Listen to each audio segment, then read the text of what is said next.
Hello friends, today we'll be studying about the various libraries that can be used for implementation of DNA. Basically the frameworks. There are many frameworks which are available in the market. We have PyTorch, TensorFlow, we have Keras, we have MNXT, we have Microsoft Toolkit, that is Cognitive Toolkit, that is CNTK, and various other libraries. But we will be focusing only on PyTorch, Keras and TensorFlow. TensorFlow is a library which is supported by various operating systems like Linux, Windows, Mac OS, even Raspberry. It is basically supported by many languages like C++, JavaScript, Java. It's basically built in Python and C. So it's adapted by many of the industry for their data-driven project. We have AirVPN, we have Qualcomm, we have Intel, we have various other, even Twitter is basically using this TensorFlow for their data-driven projects. Then we have various reasons for using TensorFlow. It's basically very robust and it has a very trained model, and of course the various models which are available it could be trainable and deployed. And of course it is providing us end-to-end solutions.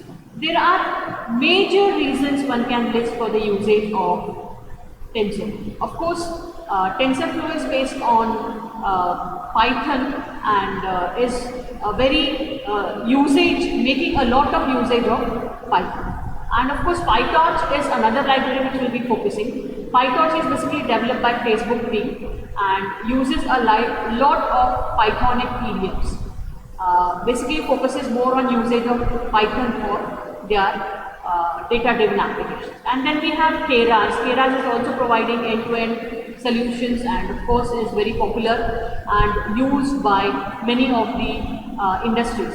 It's basically can be combined or jailed with other various applications. So let us see more about these frameworks. Good morning students. Today we start with our new topic under recent trends, that is deep learning frameworks. So firstly let us see about the key takeaways for today's session. Firstly, we will have a brief introduction about deep learning and which are the various deep learning frameworks. We basically focus on PyTorch, Keras and TensorFlow. So this is the key takeaway for today's session. Keras, PyTorch and TensorFlow are very important because they are very useful for various industry applications, specifically for data-driven applications.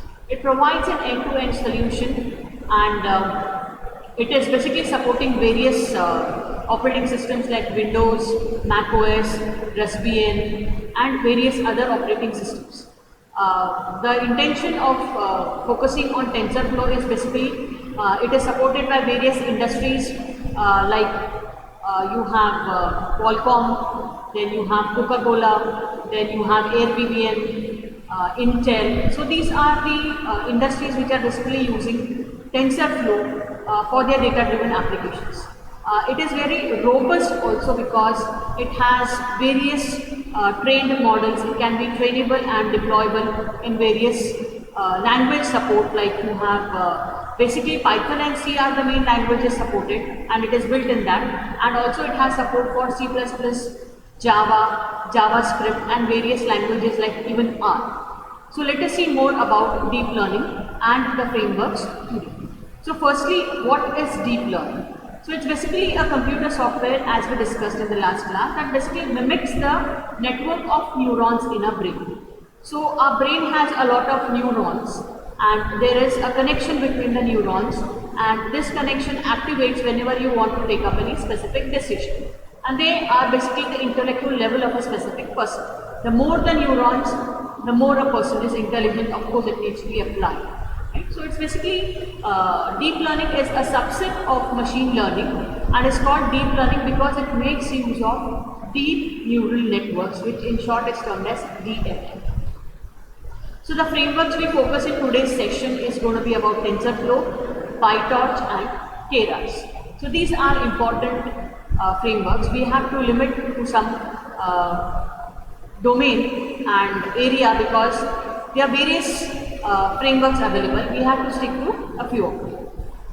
PyTorch is basically a small part of the computer software and which is basically based on Torch library. It makes use of the Torch library. It is a deep learning framework which is used for DNN and specifically introduced by Facebook.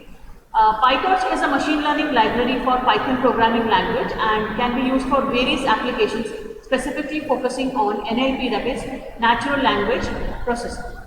The high-level features which are provided by PyTorch as it basically works with the help of GPU, that is graphical processing unit. It gives tensor computing with strong acceleration. Right? The speed provided is very good when it is working on GPUs, and of course it can work on very complex projects. It's basically used by Salesforce, Twitter, University of Oxford and many others basically for their tensor applications and data-driven applications.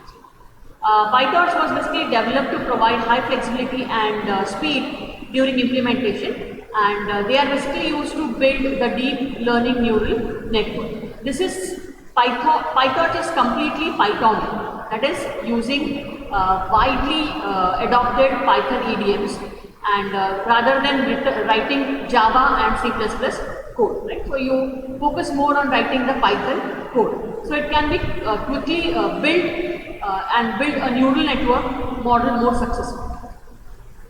Tensor are another type of framework which are key components of PyTorch. Tensors are basically the main ingredients for PyTorch. PyTorch is wholly based on tensors. In mathematics, a rectangular array of numbers is basically called as matrix. So in NumPy, which is a library of Python, these matrices are implemented using NDR. In PyTorch, it's known as tensor, and a tensor is an n-dimensional data container. It has a array kind of data in it, and it could be multidimensional also. N-dimension would be multidimensional. And a tensor is basically an n-dimensional data container as we discussed. And in PyTorch, you can have 1D tensor, that's basically a vector. You can have a 2D tensor, which is a matrix. And you can have a 3D tensor, which is a cube. And a 4D tensor is a cube vector. Torch provides tensor computations with strong GPU acceleration. It basically supports GPUs, graphical processing units, which are basically processing data at a very high speed, and it is essential that we get familiar with tensor data structure basically when we want to work with PyTorch. So it will serve as a fundamental prerequisite before neural network is implemented. Keras is another open source high-level neural network library which is basically written in Python and is capable to run on various toolkits like Theano, TensorBoard or CNTK, that is Microsoft Cognitive Toolkit. So it's developed by one of the Google engineers and he is basically heading the group and his name is Francois Scholl. Keras is basically made very user friendly, it's very extensible and modular for facilitating faster experimentations with deep neural networks. It not only supports convolution neural network and recurrent neural network, but a combination of both. Now Keras cannot handle low-level computation, so it makes use of backend library to solve such issues where it cannot support. So backend library basically acts as a high-level API wrapper for low-level APIs and which lets it run on TensorFlow, CNTK, that is Cognitive Toolkit by Microsoft or Theano. These are the other frameworks which we are not going to discuss, but one should have an idea. We basically focused on Keras, PyTorch and TensorFlow. The other frameworks which are popular in the industry could be Caffe, then CNTK, Microsoft Cognitive Toolkit, then we have DL4J and ONNX. MNXT is also another very popular deep learning framework. Technology stack for deep learning, basically it's focusing on the requirements and the operations to be implemented and the implementation framework. Like for example, if your requirement is graphical interface, you can use Digits or TensorBoard. And if your requirement is machine learning or workflow management, machine learning algorithms to be implemented, you can use data management and training. and the implemented framework for this or implementation framework for this is Keras, Lasagna Blocks or TF Learn. Computational graph management is the requirement, so you can implement the operations specifically related to build computational graph. You can use forward propagation or backward propagation, and for that you have Piano, TensorFlow and Torch.nf. Then if you have multidimensional array library, that can be basically for the implementation of linear algebra, you can use NumPy, QPy, EigenTorch, that is basically the core library. And for numerical computational package, you have matrix operation and convolution. You can use BLAS, that is BLAS, you can use QBLAS, that is termed as CUBLAS, or CUDNN, Deep Learning Neural Network. And the hardware which is basically supported is CPU as well as GPU, that is Central Processing Unit and Graphical Processing Unit. Now we see the comparison of the deep learning framework. Basically TensorFlow supports or works on platforms like Linux, Windows, macOS, SVN, mobile and web app. So these are various platforms where it can work on. It's basically written in Python, C++ and CUDA, and it has a support for CUDA, and parallel execution support is there, and it's basically a trained model and supports both RNN and CNN, that is recurrent neural network and convolution neural network. PyTorch basically works on various platforms, but it is less as compared to TensorFlow. It works on Linux, Windows and macOS, and it's basically written in Python, C++ and CUDA. It has a support for CUDA, it supports parallel execution, it's a trained model, and it can work with RNN and CNN. And then we have Keras. The operating system support for Keras is Linux, Windows and macOS, and it's written in Python. Of course, it supports CUDA, parallel execution support is there, trained model support is there. It is having a trained model, and it supports RNN and CNN. So these are some of the assignments for today's session. You can just have a look at it. And if you have any queries related to any specific topic, you can contact me at the specified email ID. And we are done for today.